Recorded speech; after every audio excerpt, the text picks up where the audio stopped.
Hi there, my name's Ken Munro, and as you probably know, over the years we've looked at a number of smart adult toys and raised some concerns. Now this one is by my esteemed colleague Alex Lomas. You can follow him on Twitter, Alex Lomas, and he's been looking at this device, which is wonderful. It's a male chastity device. The idea is that you put the appendage in here, you then put a clamp on behind, that sticks behind the testicles, and you're then well and truly locked in. It's that smart, so it's locked over Bluetooth, so you'd use a smartphone to lock it. There's a mobile app and API. And then being a chastity device, you'd then give permission to lock to someone else that you trust, who then has control over your device. Now, unfortunately, Alex found an insecure direct object reference in the API, and it meant he could take over everyone's chastity device and lock everybody in.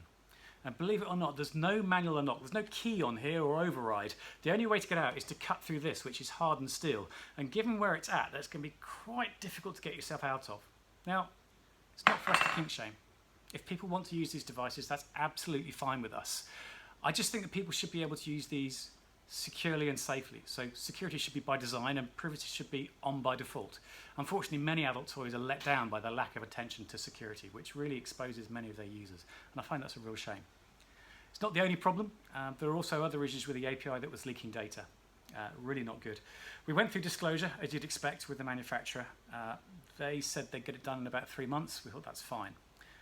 They set themselves a deadline, not us. Here we are 6 months later, and they still haven't thoroughly fixed the vulnerability, which is a real shame. The reason we're publishing now is that others have also found this. It looks like another researcher found it about 2 months after us, but it shows that other people will find the vulnerabilities, and in time, these will get exposed by people with less ethical and responsible intentions than us.